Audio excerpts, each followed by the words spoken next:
Alright guys, I'm back again with another video. Today I want to do a tour of my Atari 2600 primarily collection. It's also ColecoVision, Intellivision, basically anything pre-NES. But this is definitely not my full collection. This is just like my actual gaming setup. I have tons and tons and tons of stuff stored away.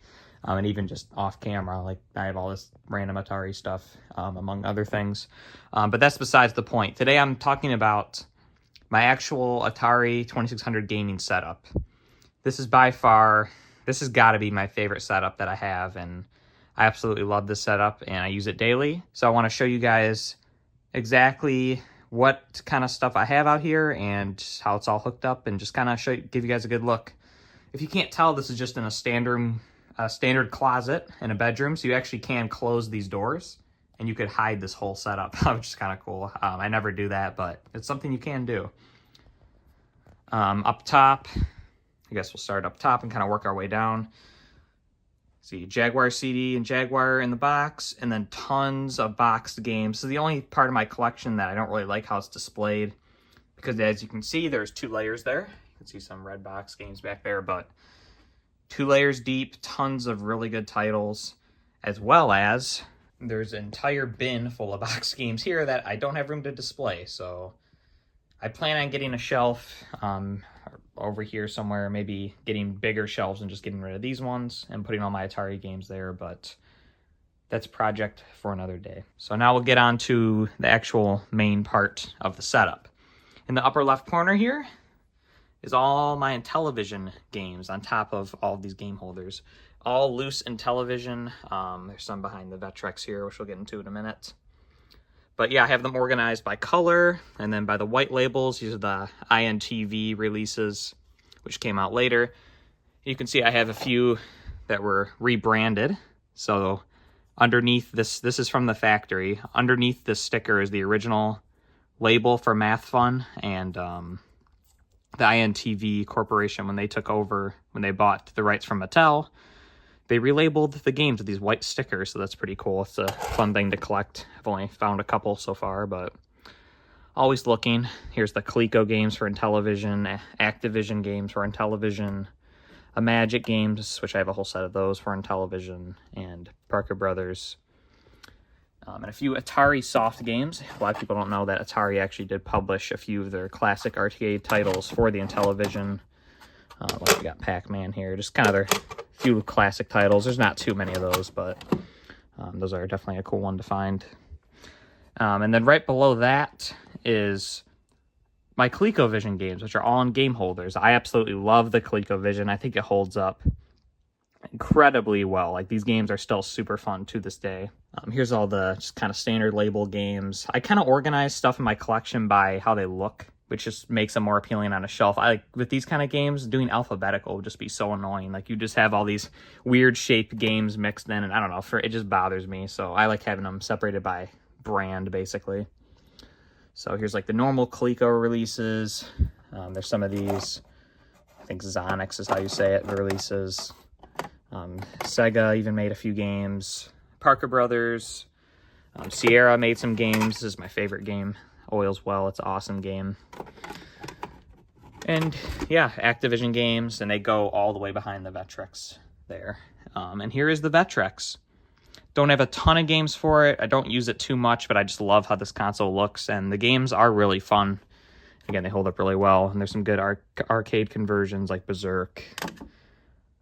And yeah, this is probably my favorite game, this Cosmic Chasm. That's pretty fun. Really cool system. You don't see them too much, and I'm really glad to have one in my collection. I actually have 2 of them, but one of them's not in this room. And yeah, it's nice. I can just have it up here and pop down the controller, and you can literally just stand right here and play it. And it's at a good eye level too, which is nice. And then in front of that, we have the Sears Video Arcade 2, which is basically a clone, not really a clone, but just a Sears branded Atari 2600, but it's like kind of in the style of a 7800, which we'll get into later. Has some extra buttons compared to the 7800. Well, they're in a different location actually, but pretty cool. You don't see them too much, and they have the matching controllers, which operate as a joystick as well as a paddle, which is pretty interesting. There's not too many controllers that do that.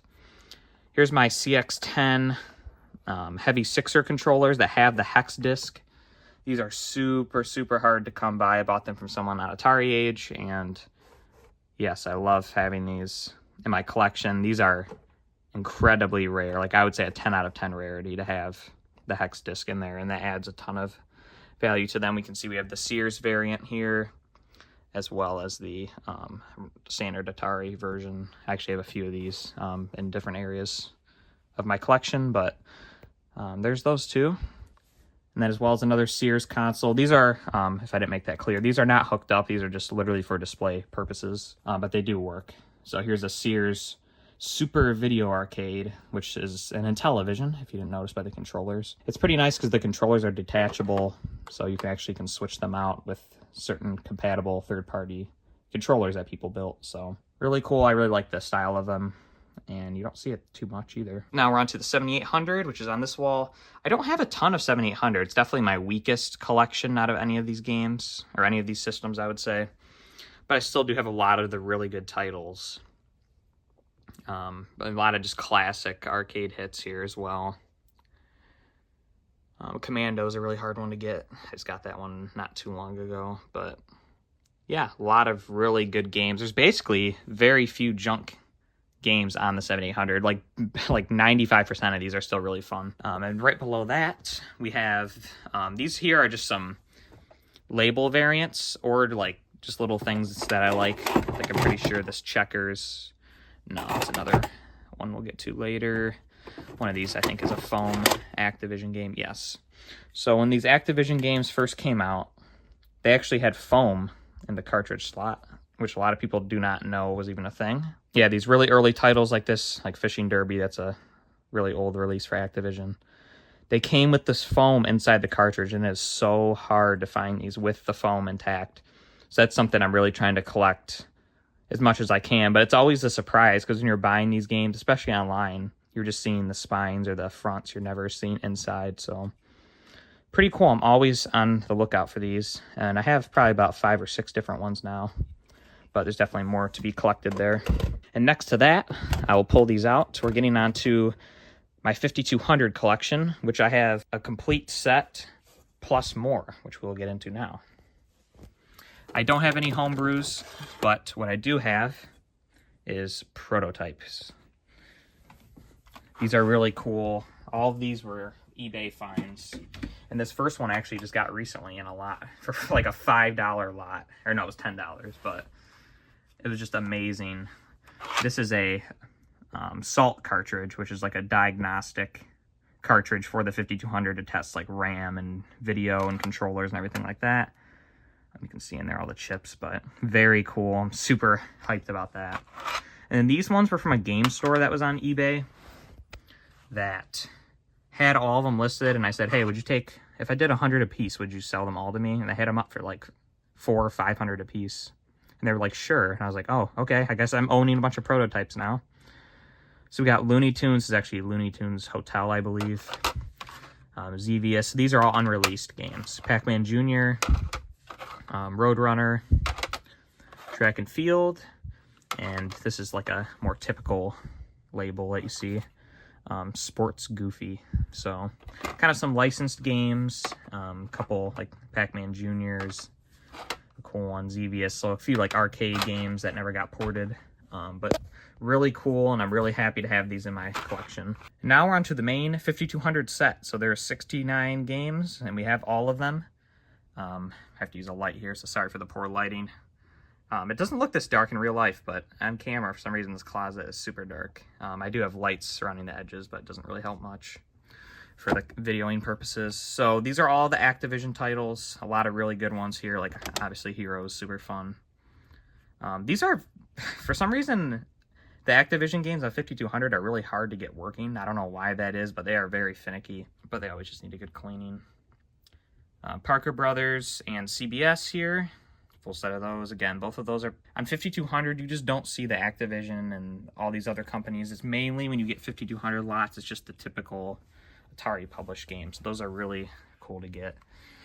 And then here's some Sega, and starting to get into some official releases. Now, if you guys know anything about the 5200, you know, at least collecting about it. These are the two holy grails.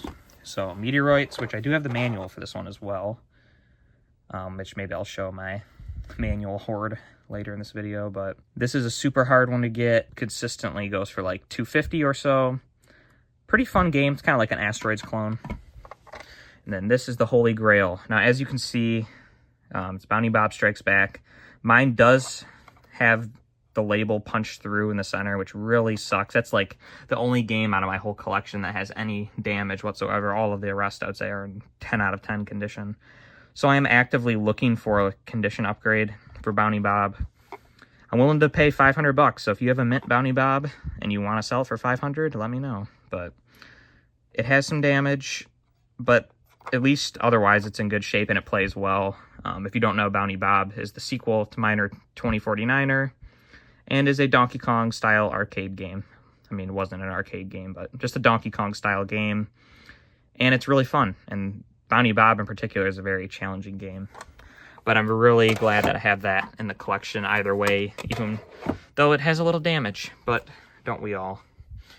Down here is more official releases. I do have one homebrew cart, actually, which is the Pete's test cartridge, so I can test out controllers. If you guys don't know, I sell on eBay a lot, and I do sell a ton of Atari stuff. So if you're interested in Atari, I buy and sell a lot of Atari. My store is Games Electronics R Us. Check it out for some top quality Atari goods. But yeah, I have this to test controllers that I sell, and it's there for testing purposes. So now we will get on to the main part of this collection, which is the Atari 2600 games. And obviously these are all my loose carts. We're not going to go over the boxed stuff today. This upper shelf is kind of weird. It's mainly, I ran out of room on this shelf for the official releases, so they kind of continued up here, but also a lot of this is label variants or like Sears versions of some games, like Gunslinger. This is a Sears picture label. That's super, super hard to get. And some of these, like here's the kids games, and the fast foods up here just for a label variant. So some of this stuff is literally just label variants or Atari Corporation versions of games. Which if you don't know, like this Galaxian looks like that's what it is. If I can get it out. I have these really tightly stacked here. Do this to get it out. Basically, a lot of these games are reprinted a lot, and I can tell just by looking at the end label if they're going to be Atari Corporation or not. But let's see, can we focus here? So see down there, 1987 Atari Corp. So this was a reprint for like the Atari 7800 and Atari Junior kind of era, where the first print, I have it down here somewhere. Let's see, can we focus up? Yep, I see it. And this is the first print, which is the one that I would actually play if I was going to play it. So 1983, and then this has, in this case, you can see this is more like a metallic label, and this is like a just silver kind of paint label. But yeah, I'm really into the variant collecting for 2600. So that's a lot of what that top shelf is. A lot of people aren't into it, but I definitely am. And continuing on this top shelf, over here is more kind of just variant. You can see I do have the adult games back here hidden behind the Smurf. There they are. Those three there, those are really tough to get. I got them at a flea market a long time ago. But I'd like to get the boxes for those one day. I just haven't come across them. And then some more label variants or Sears versions back there. Yeah, just really fun to collect for. This top shelf I actually add to quite often, and it changes a lot. So, but it's full, obviously. You can see I'm doing 2 layers, which I really don't want to do, but it is what it is, right? This shelf here is a lot of, starts to get into the third-party stuff. So here's all my Coleco games. So I have a whole set of the normal releases. I'm still working on the speech games for the KidVid voice module, which I don't even have the module yet, but I still need Bernstein Bears, and I think there's another one as well. Here's my complete Magic set, both picture label and text label, I guess you could call it, for those. My favorite game of all time is actually in here, which is demoing on the screen. Well, my favorite Atari game anyway, which is Cosmic Arc. So you can see that's playing down there. That's my favorite Atari game, and it's been that way for a long time. So that's in there. I love these games, and Laser Gates is another favorite of mine. A lot of these are just so good. I mean, again, you can't go wrong with most of these. Like, Atlantis is really fun. Subterranea is really fun. So, Quick Step's really fun, too. Basically, all of them are really fun, like I just said. But that was a really fun set to go for. If I would actually recommend going for a set, I would say that was the one I'd go for. I think Subterranea is probably, I think that's the most expensive one there. But Shooting Gallery was actually the last one I needed. It was funny. It was hard to find that one for whatever reason. Try to get these games out here. I'm gonna get a stronger light. All right, just remember that you can turn your flash on when you're recording. That would have been nice during this, wouldn't it? So I'll give one last little quick look with this now that you can see a little better. Yeah, this looks so much better. More like how it looks in real life. But, yeah, I'm sorry about that, guys. The low visibility in the beginning. And yeah, it's focusing much better too. So there's that top shelf again, a lot of cool variants. And now we're on to here. These I just got recently. You don't really see these too much. Boing, this is one of my most expensive games. Very, very hard to come by. Kind of like a Q*bert style game. It's actually really fun. That's the good thing about Atari is a lot of the really expensive games, besides Chase the Chuck Wagon, are actually pretty fun. Like, that's a game I actually would recommend. Here's more of these Zonics. I guess I don't know how to pronounce it, but they did a few of these, like Ghost Manor, like single cartridge, where it's also in a double cartridge. So Robin Hood, that's probably the rarest double ender, at least that I have. So there's Ghost Manor in a double cartridge. None of these games I'm really too fond of, to be honest. Beneath that is the Starpath Supercharger, which is basically a cassette interface, or allows your Atari to connect to a cassette player to play these games. So obviously the file size can be much bigger. And there's a lot of really cool games. And what this iPod is this is loaded up with every game that ever came out for the Starpath, as well as some homebrew games. So you can literally just plug this iPod in, hit play on the game. So you can scroll through, find the game you want, hit play, and it'll load the game off the iPod, which is pretty cool. You could just do it off your phone, but now no phones have headphone jacks, so I figured I'd make a dedicated iPod to it. These are all Sega games, besides Tax Avoiders, obviously, but it's the same shape, so I figured we could leave it in with these. A lot of good titles there. I love Tapper, of course. A few just random ones, like Glib. It's an educational game, but super hard to find. If you find that one, that's really a tough one. These are actually Konami games. Puyan, Strategy X, and Marine Wars.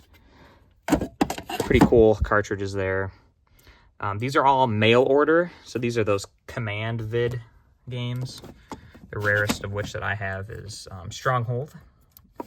Oh, actually, it would be Cakewalk and then Stronghold. These are super hard to find and are very, very expensive. I even have the manuals for a couple of them. I think Stronghold I actually have the manual as well, so yeah, again, if you ever see these, pick them up. Stronghold's pretty fun, too. Beneath that, I have this thin shelf of all the M Network games. So this was Mattel kind of trying to rebrand some of their games, like Astro Blast.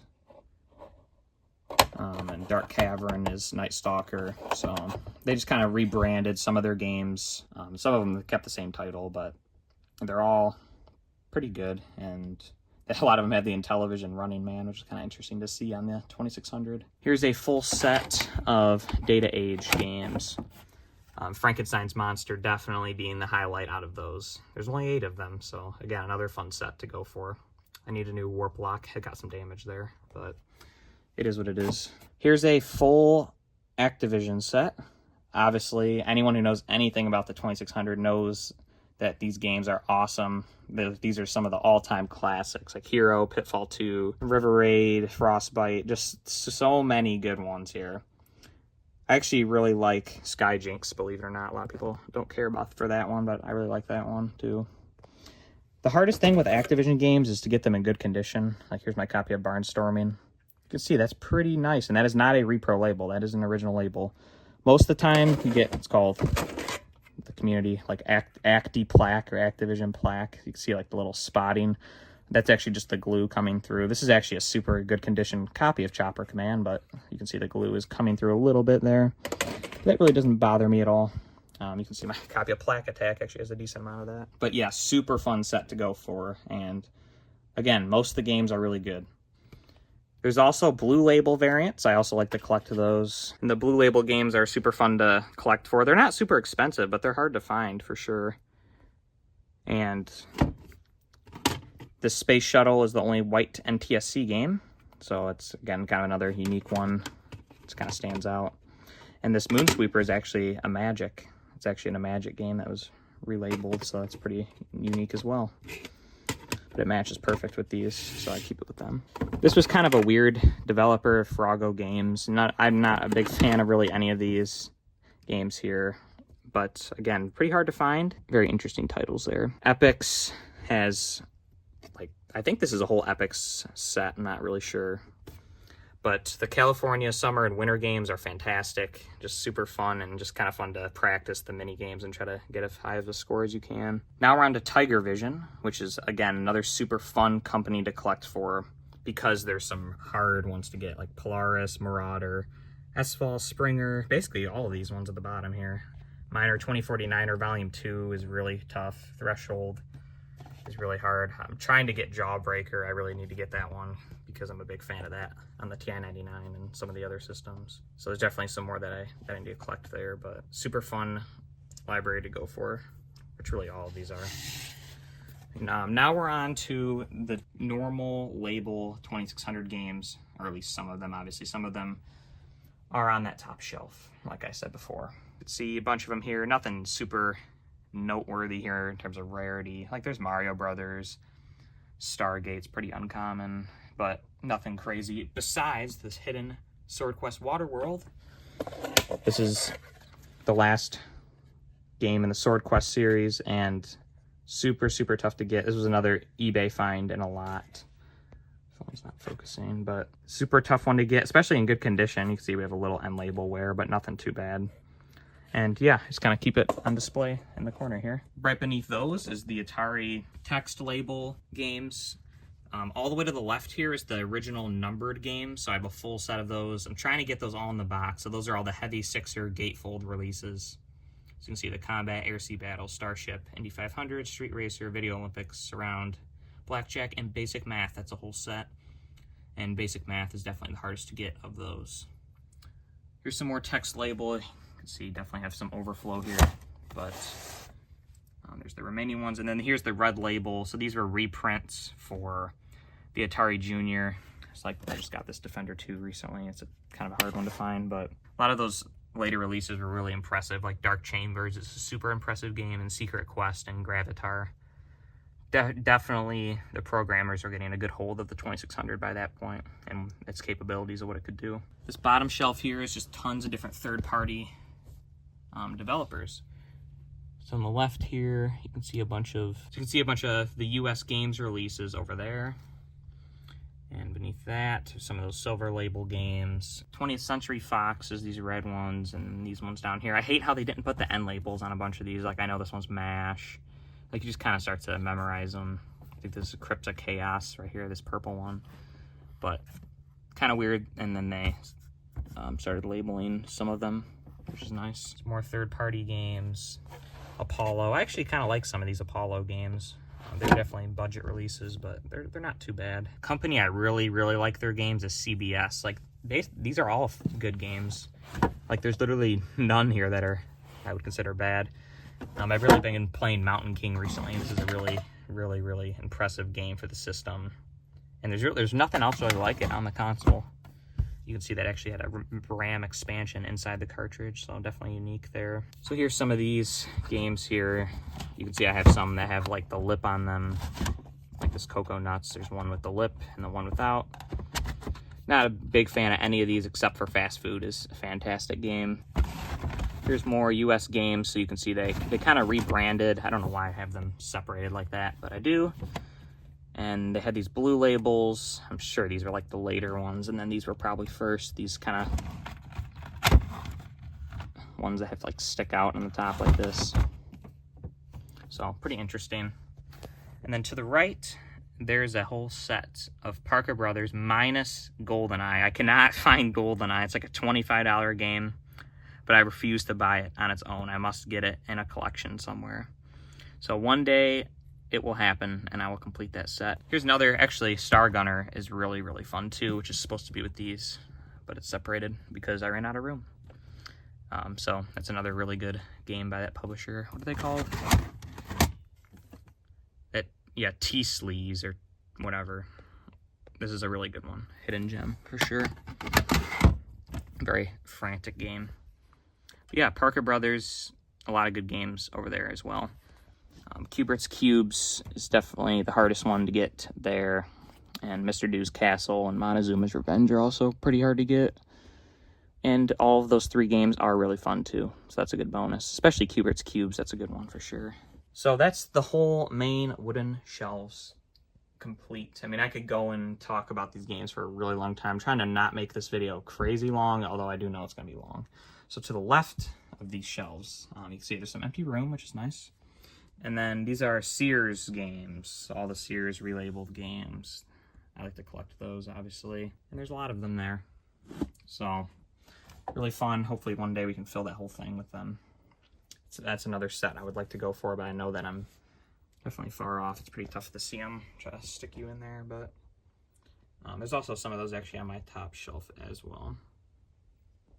And then in front of all this, on the ground here, there's a bunch of floppy disks. So these are for the Atari 800 XL, which we will see later. So there's some real software in here, mainly copies that I've just kind of gotten lots over the years. It's really fun to just pop these in and see what's on them and try all these different games that I've never heard of. So you can see there's just lines of them here. These are mainly the copies, but I do have a ton of real ones that we'll show later. I don't know why all these are flipped backwards. I think I just rotated this box around. And I have this super nice wood grain holder here. I love this thing. Got it at a yard sale. More copies. Many copies. But there's a lot of fun games that are just in here that I pop in from time to time. And as for floppies, there's some binders on the ground here, which these are all real games that have their manuals. So I'll move these controllers, paddles real quick. Let's kind of flip through this one quickly with you guys. So basically I have it set up to where it opens up. Caverns and the bars, manual, and then there's the game. And then like Choplifter, game manual, and flattened box. I mean, it just kind of varies. Raster Blaster, manual, and game, threshold, game and manual. So it just goes and goes and goes and goes. And there's 2 binders like this. And these are really, there's a lot of really, really good games in here. Like Caverns of Mars is a really good game. And a lot of unique titles in there, for sure. And again, it's super fun to put the floppy disks in and watch them load and listen to them load and play them, because they are really fun. But we do have another solution to floppy disks, which I will show in a minute. So now let's get into the actual setup itself. So in the upper left of this entertainment center, I have everything on a switch. So every time I'm done with this, I hit the switch, and then nothing has power. So for all you guys saying, how is your power bill not $1 million? It's because there's no power going to this stuff and I'm not using it. So the once a day or whatever, when I come and play this, flip this on, then everything has power and anything can be turned on at any time. I also store my 5200 trackball up there, as well as some other controllers that I don't use all the time. Here is my Atari 800 XL setup. I really should be using a 130 XE, but I just don't, just because I've had this here for a while. So 800 XL, I don't really play my cartridge games here. I have a kiosk, Atari 800 kiosk, that I do that. So I don't really have any here other than Space Invaders that has a reprinted label for some reason. Here's my 1050 drive, which obviously I use for the floppy disks. And then connected to that is a floppy emulator. So I have these SD cards loaded with different games that I can load up at any time. Basically get any program I want off of AtariMania.com and run it. And I'll show you an example of that. So I'll explain this in a minute. So we gotta switch this. Turn on my 800 XL. You see the screen lights up there, and it's loading the game. So right now we're loading Mule. You see it's loading there just as if it was a floppy disk. This is cool because this is a game I sold long ago, and I kind of definitely regret it because it is a really good game. So you see it's loading there. You can see the data being transferred. The screen's lit up. And if I want to use the real drive, I just have to unplug that from the back of the 1050 drive. So you can see the game loaded. which we will mute so we don't have the fantastic music playing in the background the whole time. So beneath that setup, we have a ColecoVision, which again, I just mentioned, I love the ColecoVision. Such great ports and unique games. The controller sucks, but we will get into that in a minute. You'll notice on a lot of these systems where the controller can be annoying to plug in, I have these little pigtail, like, controller extensions. This one's actually Sega branded. So you can see on the ColecoVision and the 2600, I have that, so I can swap between easily, swap the controllers, which again, I'll get into the controller in a minute. 5200, I have this one right here, which has the original box with the matching serial number and has the plastic on it still, so I just figured it was a nice example. I do use a 4-port system just for full compatibility. I've heard the 2 ports sometimes have issues, not exactly sure. This controller that I've plugged into it right now is a rebuilt, you can see I wrote new on the back with the label maker. This has gold-plated contacts and a whole new motherboard, so this works great. So there's no issues with the controller. So if I want a more authentic experience, I can use that. Or my preferred method is to use the Wiko adapter, command control adapter with the command control itself, and you can turn off the gates. So right now this is centering, and you can disable that. I really love this controller, and I stand by it, and I think it is the best way to play, in my opinion, at least from original controllers from the 80s. These controllers here, I have a standard joystick just for multiplayer, or if an accessory requires the original joystick, and paddles for the paddle games for the 2600 or the 800 XL. Up top, we have an Odyssey 2 with the voice add-on, which I love that thing. It's so fun to mess around with. And then we have a suitcase here, which is full of Odyssey 2 games, a bunch of loose carts. You can see I kind of have some missing here because I was putting some in the box earlier, but yeah, these are a lot of really good titles here, Killer Bees being my favorite, but it's kind of frustrating. Just kind of like the 5200, there's no end labels, and I don't want to add custom labels to all the games. So, but I don't have too many Odyssey 2 to flip through, at least, for loose carts. But I also have a ton of boxed ones, which you guys probably saw a little glimpse of earlier in the beginning. But yeah, I just kind of keep that just next to the system, so if I'm playing the Odyssey, I literally have this to where I can just pull it on my lap. I have a lot of strain in the cord, so I literally just set the Odyssey on my lap so I can use the keyboard, and the controllers are super short too. So, and this is the model that has the built-in controllers. So I set this on my lap and I open the suitcase and all the games are there. Now we'll get on to my TV. If you guys know my channel, I love CRTs, and this is my favorite CRT that I own.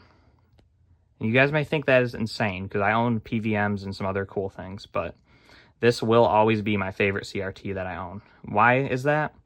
Because this is my first CRT that I bought specifically for gaming, and it has a fantastic image, which you guys will not be able to tell on video, but it's literally looks fantastic. This looks sharp, very, very sharp. I would say at least composite levels of sharp, and it's RF only, and it looks so good, and I love the aesthetic of it. It has the wood grain, and it just works really well, and I've had it for so long. And this really got me into retro gaming as I am today.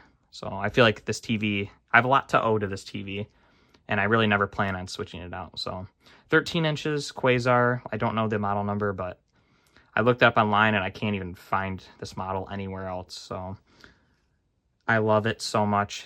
These Quasars are actually Panasonics that have been rebadged, so they are super good quality. And again, image quality, I've never seen better RF image quality than this. Don't know why it's so good, but it is. And above that is an RF switch. As you can see, I have everything labeled, so now right now we're on the 800 setting. So basically I have all the Atari systems plugged in all the time. If I want to play something else, there's these little cables here, and these are labeled. Well, one of them isn't. So Odyssey 2 is this big thick one. Intellivision and ColecoVision. There's a spot back here. I have none of them plugged in right now just because I wanted to show you guys. So let's say, oh, I want to play ColecoVision. Kind of awkward one-handed, but you just plug it in here and you just go to the bottom input. So there we go. Bottom input, ColecoVision on, boom. So it works super, super well. I love this switch. It took me a long time to find a switch that did not introduce any RF interference. And you can even turn on all these things at once and switch between them and have no interference in between. So it's really a high quality switch. It's Archer, which I think is Radio Shack brand, but it's pretty damn nice. I really like it. It also has wood grain and it matches the TV perfect as well. So that's a bonus.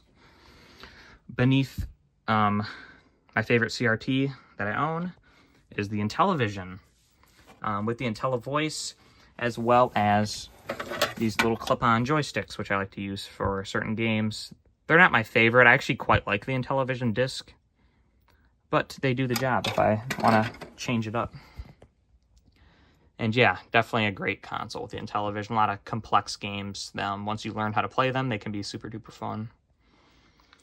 Here's the Atari 2600 that I use. I use a 4-port or a 4-switch console. I've used Heavy Sixers in the past, but they always end up having issues and the video quality always is worse. So for me, I really like using the 4-switch. I would like having the difficulty switches more accessible, but they're not a big deal. I mean, you switch between A and B pretty simply. So obviously that's the player 2, but obviously like one of the greatest consoles of all time. And like I said before, I have the joystick extension right here. And this is actually one of the first 2600s I ever owned.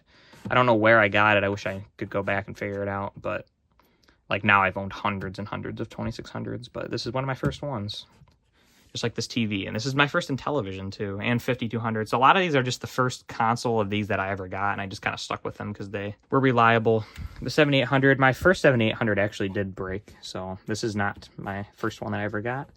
But it has the plastic on it, and it is in good shape. And like I said before, the 7800 has tons and tons of fantastic games. Now, you may be asking, why do you need both of these consoles hooked up at the same time? Well, for one, I just prefer the switches on this rather than these tactile buttons. A lot of times the buttons wear out. You can see mine work good, but I just prefer the switches. And the RF video quality on 7800s is not nearly as good as the original. So when I'm playing 2600, I would just prefer to be on this. And we don't need joystick extensions because the ports are on the front. So that's good at least. And the difficulties are even more annoying because they're not even labeled with anything useful. So I just like using the original 2600 for 2600 games. No other reason than that. Oh yeah, I promised I'd show you guys my manual hoard. So let's go to that now. So in these bins here, I have all my manuals. Obviously, when I'm playing these games, a lot of times it's not self-explanatory, so we'll need to flip through these. Like there's Frankenstein's Monster. There's a lot of cool ones in here. But I used to have them organized by company, but they slowly kind of got mixed up. But yeah, tons and tons of manuals. They just go all the way back there. And then these are 5200 manuals, and then that plastic thing's also 5200, and then beneath that's Coleco and Intellivision. And speaking of Intellivision, well, actually, first we'll show these. Here's my box Odyssey, some of them at least. There's more here. Box ColecoVision. See, it goes down in box 5200. Yeah, I know, I have a giant pile of stuff in front of this. But I figured I'd show you guys anyway. Intellivision goes all the way down. I do have Congo Bongo in the box. Unfortunately, no manual, which sucks, but that's definitely one of the biggest titles to get. Bunch of games there. Thunder Castle's a great game. And I also have another Quasar TV in this room. This is a 19-inch, not nearly as good image quality as the other one, but when I saw it, I knew I could not get rid of it. And I have a TI-99 4A with a 2600 joystick adapter, in my opinion, basically required to play the games. Speech synthesizers back there. I absolutely love this computer. I think it's really underappreciated, and there's a lot of really good games, and it's not super expensive to get either. So if you guys are looking for a new system to get into, maybe the TI-99 might be for you. And some of my TI-99 games are down here as well. Not all of them, but a lot of them are there. So yeah, I think that's all I wanted to show in this video today, guys. Obviously not my full Atari collection. That would be impossible to show, but it's a good chunk of it, and this is where, if I'm playing Atari games, this is where I am, and I absolutely love this setup. I think it's pretty much perfect. There's really not much that I would change about it, obviously, other than having more systems here, like having like a VIC-20 would be nice, and having the TI-99 even in this setup would be pretty cool tol too, but there's just not enough shelf space. But I'm happy with what's here for sure. There's a lot of enjoyment to be had. Oh yeah, I forgot to mention my controller. I used the Super Combo from Ed Ladden controllers. I made a whole video about this controller. It is awesome, and it is really fantastic. Just arcade quality, like basically the nicest you're gonna get. It's metal. It's just super nice. I use that on 7800, 2600, and ColecoVision and Atari 800 XL. So I can just easily switch the cable between all of them, and it works out really well. I also have this other arcade stick that I bought at a yard sale, and it has real HAP buttons, so it's quality parts. Someone built this thing. You can see it has a PlayStation end, and I had this controller for years, never really used it much. But I'm like, you know what? I don't really play PlayStation like fighting games, which is what this would be for. Let's open it and just splice in a 2600 plug. So you can see this is a real, off of a controller that was broken, 2600 plug. And I just made a hole there and just soldered the wires and where they go. So this works as a 2600 joystick now. And so it's good if I have two people that want to use giant arcade sticks on the Atari 2600. So that's nice. Again, that's basically the end of the video. Tried not to make it too long, but I love this setup. This is definitely my favorite setup that I own. And I can't even, like, I just love it so much. So I could talk about the games more another day. I wanted to talk about them more in this video, but I know I kind of focused more on the setup itself, but it is what it is. Anyway, thanks so much, guys, for watching. Keep collecting out there, even if you're not into Atari and you found enjoyment in this video. I appreciate that. And yeah. Just happy hunting and happy playing. Anyway, bye guys.